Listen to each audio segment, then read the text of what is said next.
Rick Hawn, welcome back to MMAOddsBreaker. It's been a little bit since we talked, just before his, I think we talked before the Pat Healy fight, Yeah. your last fight, and then since then you've officially retired. You're no mas. Why the retirement? Why now? It's kind of been a long time coming. But there's several reasons. One is I'm not a young kid anymore. It's hard. It's my second career in combat sports. So it just weighs on me physically, mentally. I'm just like, man, do I want to keep doing this? It's hard, and that's one of the reasons. Another reason is I just I'm financially it doesn't make much sense. I need something more secure. Um, for me right now, fighting doesn't pay the bills anymore like it used to. So and it's a dangerous job. So if I ever got hurt, which I have before in the past, it's can't fight, can't work. So I need something a little more, especially at my age. I need something more long term. So that's the main reason. Now you're retired. We don't have to talk about. You don't have contract restrictions. We can't talk about restrictions and talk about what's on the inside stuff that's going on. But you took a huge pay cut going from like Bellator to Titan. Like that was a big pay cut for you, right? Yeah. So, say that you were making Bellator money still right now. Would you have stayed in if the money was still the same amount that you're making if you're still fighting for Bellator? Yeah, that comes into the scenario where I'm just kind of tired of it.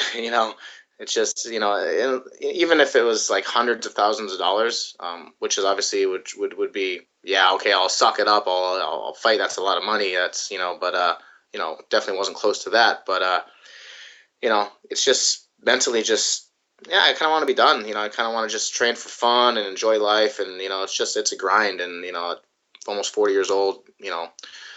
It's not, it's 25 years old, young kid can do that and have fun with it. And, I've done that and paid my dues. So You retired from MMA at 21-4, but you had. Do you even know how many high level judo matches you had before that?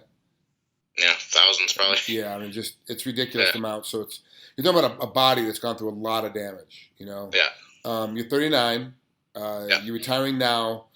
Where do you see yourself at 45? So looking at 6 years from now, where do you see yourself being at 45 years old? What's your 5 year plan? And the reason why, this is for the folks at home, the reason I'm asking 5 years from now, he's an Olympian.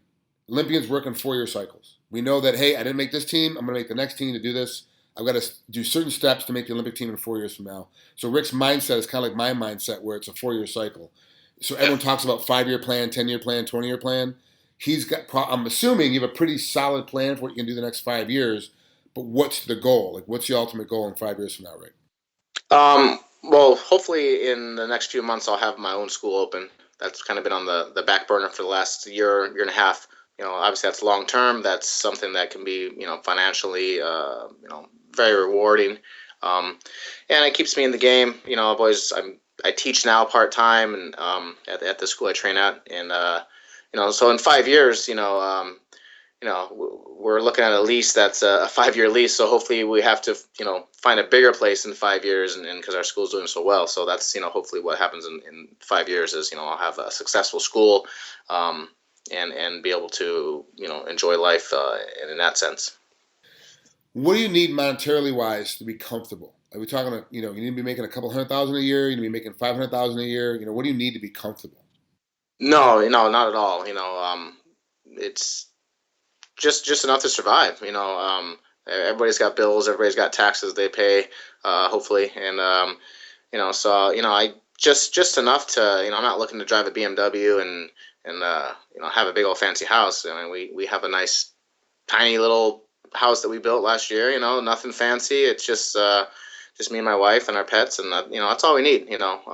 Just to be comfortable and not have to worry about the what ifs and stuff. So walking away from the sport, I'm sure you've already been asked all this stuff, and what's your favorite fight? What blah blah blah was the toughest fight? I want to know, what was the toughest training camp for you in mixed martial arts? What was the toughest? It may not even been the toughest fight at the end of it. It may not even been the easiest fight at the end of it. It could have been anywhere in the middle. But what was the toughest training camp? Um, I'd have to say probably the Douglas Lima fight. That was probably my toughest training camp going into my toughest fight that I had. I almost blew out my knee about 6 weeks out from the fight. Someone landed on my knee coming across in training. So that, I was doing rehab on that during training camp. Luckily, nothing was seriously bad. And then like 4 weeks out, I got shin kicked in there, knee kicked in the forehead. Got like 8 stitches in my brow. So it was just one of those camps. There was just everything went wrong that could, and leading up to such a monumental kind of fight, it was kind of overwhelming, But and then obviously the fight was pretty bad in my for me. So that was probably the worst one that I think I can think of. Now, most athletes when they retire, they always talk about opening up a gym, and open a gym and do this, whatever. But yours is going to be more judo centralized, correct? Or is it going to be an overall? A little bit of everything. My business partner that I'm opening up with has a very successful a couple karate schools. They're some of the best in the country that they have. So it's going to be a karate school mainly, and jiu-jitsu and judo are going to be obviously the other main couple of things that we're going to do. Do you want to get into the national team coaching for judo? Do you want to step yourself up, starting with the kids, and kind of work your way into the senior level? No, that doesn't really interest me. That involves playing the politics and all that crap, and I left that with a sour taste in my mouth when I retired from judo. I don't want to get involved with all that politic garbage. I just want to teach kids and show them a new sport, and especially now it's getting more popular. What's your guilty pleasure now that you don't have to worry about training camps coming up or a big fight coming up? I can drink beer whenever I want. At night and the weeknights. I can do whatever I want. So it's just it's nice to be able just to relax and kind of be a real person.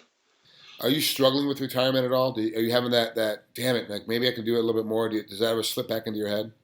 Oh yeah, all this week. I think what I announced Monday. It hasn't really sunk in yet, and I'm getting a lot of interviews and people request interviews, which is amazing. But it makes me like, oh man, I know I could. I just had the best fight of my career. I think against Healy. I felt great. Had a great training camp. So I know I'm still capable of performing at a high level, but that part's exciting, and I'm like, oh man, yeah, well maybe I want to get back in there. But then when I think about the training camp and the diet and all that, I'm like, maybe not. Yeah, I totally understand that. So, how do you think your body is going to react in about 5 years from now? Because you're still going to be running a gym, so you're still working out. You won't have the most like a lot of other athletes when they stop competing, they stop working out. They just take time off because they've been training so hard for so long. But you're not going to have a choice. You have to be in the gym every day. You have to be working out. How do you think your body's going to be feeling about 5 years from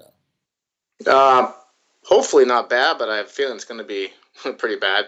But yeah, like you said, I'm not going to stop training. I'm going to focus getting my jiu-jitsu black belt. So I'm just training a lot of jiu-jitsu, a lot of BJJ right now, and I want to stay in shape. I want to be fit. I still want to do training, maybe some jiu-jitsu competitions. I still want to stay active. Maybe down the road some kickboxing fights or something like that. Something a little more low key. Not that it's easier on the body, but it's just maybe a little different than MMA. But definitely still going to stay active, of course. Yeah, you have to. You don't have much of a choice. Yeah. Now that you have time off, are there any vacation spots or any big plans besides opening up the gym you have coming up now? No, man, I wish. Winter's coming up here, so it's going to be cold. But I gotta time to put in the hours and get work done and make some money and get out of debt a little bit more. And hopefully the school opens up and does well in January sometime. So you walked away from the sport in debt. You didn't make enough from the sport to at least break even by the time it was all said and done. Oh no, definitely not. I had a couple good years with Bellator. You win $100,000 tournament. Those are obviously great years. But bills add up. So it's just part of the thing. So it's. I was fortunate enough. I had a couple great years. The last 4 years, I didn't have to work. I just trained full time, and that's pretty amazing. Not everyone can do that. So I'm not complaining. I'm not dissing Titan for contract issue or payment. It's just one of those things. It was always in my ability to make more money. I was always up up to me. If I had never lost a fight, obviously I would probably be making way more money, right?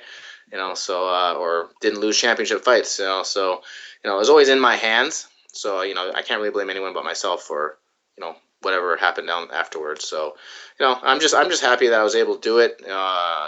Be able to be on a platform and talk to guys like you and interviews and fight on TV, which is it's amazing. That's Rick Hawn, who just announced his retirement here this last Monday. Rick, thanks so much for coming on here. I appreciate it. Good luck in retirement, and I'm sure we'll be talking again soon. We're feeling that your school, when it pops off and gets open, it's going to be a big influx, and people will be hitting you up for interviews again once the school opens up. Awesome. Thank you, man. I appreciate it. All right. Take care.